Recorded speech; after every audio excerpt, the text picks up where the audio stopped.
गोटे जंगल टुनी चढ़ई आउ ता झियो रहुथिले।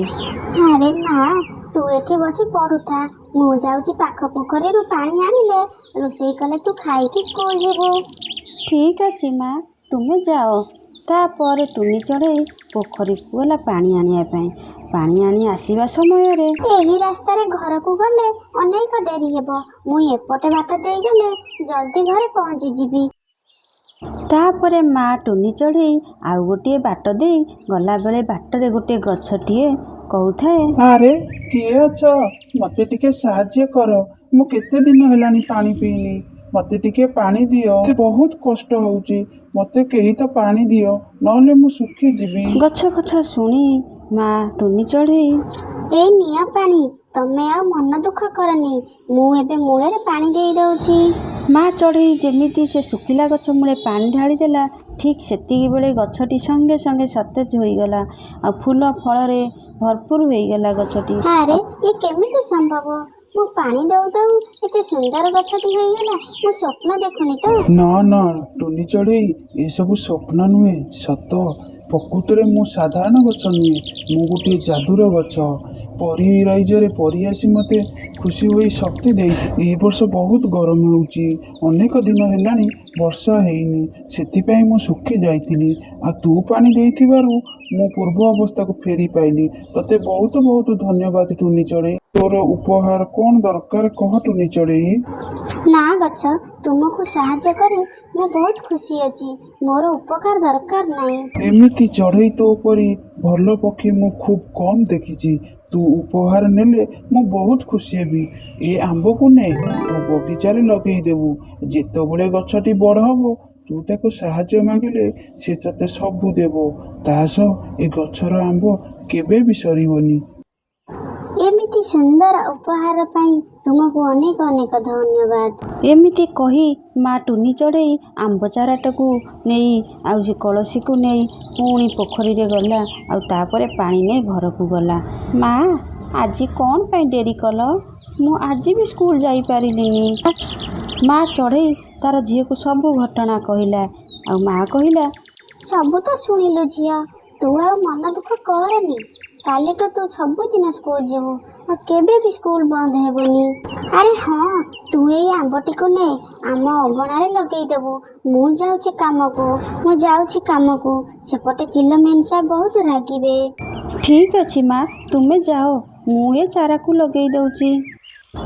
आउ ता झियो अगणारे आंब चाराटी लगेई देला आउ सेपटे माँ टुनी चढ़ई चिल बगीचारे अनेक पक्षी काम करुथिले। एबे काम को आसीबाकू समय मिलला तते टुनी चढ़ई तू सबु बेले डेरी करूचु तोर आउ एठी आसीबा दरकार नाही। ना ना मेन साहब मते मना करंतुनी एमिति मना कले मो घर केमिति चलिबो दया करंतु मते एही कामरु बाहर करंतुनी मु आउ केबे डेरी रे आसीबिनी। ना माने ना मु थरे कहली ना तो जगह रे मु आउ जणो कामेरे रखी देछि तू एबे जाई पारू मते आ विरक्त करनी जाठू। माँ टुनी चढ़ई मन दुख करी घर को फेरी आसिला। राति हेबा परे ता झियो ता माँ को कहला माँ माँ तमे आउ मन दुख करनी राति पाहु तमे अलग आड़े काम खोजिब निश्चय तुमको काम मिलिबो एबे चलो आमे सोईबा।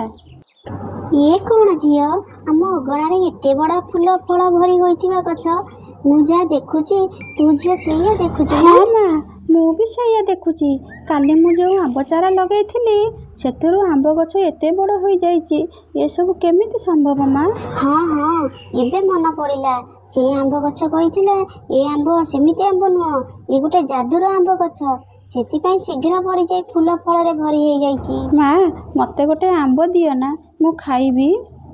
ठीक अछि झियो रह टिके मु एबे तोड़िकिरी दउची। माँ ये आंबटा बहुत स्वादिष्ट आउ तुमको एबे काम को जीवाको पड़िबनी एई आंब को नहीं बाजार रे बिक्री कले आमे भलरे चली पारिबा। तू ठीक कहलु झियो जाउची एबे आंब तोड़ी बाजार को नेबी। तापरे माँ चढ़ई बाजार को आंब नहीं गला आउ तार आंब बिक्री हैला भलरे 2 पैसा रोजगार कला आउ किए असुविधा रे पड़ती ताकू मध्य टुनी चढ़ई साहाଯ୍य करे। चिलो मेन साहबर व्यवहार पाई केही ता जमी रे आउ काम कले नाही सेमाने माँ टुनी चढ़ई ठारू साहाଯ୍य नहीं ସେମାନେ ନିଜେ ନିଜେ ଗୋଟେ ଗୋଟେ ବିଜନେସ୍ ଆରମ୍ଭ କଲେ। ଏମିତି ଦେଖି ଚିଲମେନ୍ ସାହେବ ରାଗିଗଲେ। ଏ ଟୁନି ଚଢ଼େଇ ପାଇଁ କେହି ବି ମୋ ଜମିକୁ ଆଉ କାମ କରିବାକୁ ଆସୁନାହାନ୍ତି। ଆଜି ରାତିରେ ତା ଆମ୍ବ ଗଛକୁ ଯାଇ କାଟିଦେବି। ସେ ଗଛ ଥିଲେ ସିନା ବଜାରରେ ବିକ୍ରି କରି ରୋଜଗାର କରି ଅନ୍ୟମାନଙ୍କୁ ସାହାଯ୍ୟ କରିବ। ଏମିତି ଯୋଜନା କରି ରାତି ହେଲେ ଚିଲମେନ୍ ସାହେବ କୁରାଢ଼ୀ ଧରି ଗଛ ପାଖକୁ ଯାଇ ଯେମିତି ଗୋଟେ ଚୋଟ ପକେଇଛି ତ ଚିଲ ହଠାତ୍ ପଥର ପାଲଟିଗଲା। ତାର ଚିତ୍କାର ଶୁଣି ଟୁନି ଚଢ଼େଇ ଆଉ ତା ଝିଅ ଉଠି ଦେଖନ୍ତି ତ ସେଦିନ ମୋର କାମକୁ ଯିବାର ଡେରି ହେଇଗଲା ବୋଲି ମୋତେ କାମରୁ ବାହାର କରିଦେଇଥିଲ। ଆଉ ଆଜି ମୁଁ ଗଛ କାଟି ରୋଜଗାର ବନ୍ଦ କରିବାକୁ ଆସିଥିଲ। ନା, ତୁମକୁ କୌଣସି କ୍ଷମା ନାହିଁ। ତୁମକୁ ଶାସ୍ତି ମିଳିବା ଟୁନି ଦରକାର। ଚଢ଼େଇ ମୁଁ ଭୁଲ ବୁଝିପାରିଛି। ମୁଁ ଆଉ କେବେ ବି ଏମିତି ଭୁଲ କରିବିନି। ମୁଁ କଥା ଦଉଛି, ମୋର ଏଇ କଥାକୁ ଟିକେ ରଖ। ଏଥରକ ମୋତେ କ୍ଷମା କରିଦେ, ମୋତେ ଛାଡ଼ିଦେ ଟୁନି ଚଢ଼େଇ। ଆଚ୍ଛା ଠିକ୍ ଅଛି, ମୁଁ ତୁମକୁ ସୁଯୋଗ ଦେଉଛି। ଗଛ ମେନସାକୁ କ୍ଷମା କରିଦିଅ। ସିଏ ଆଉ କେବେ ବି ଭୁଲ କରିବେନି। ସେ ତାଙ୍କ ଭୁଲ ବୁଝି ସାରିଲେଣି।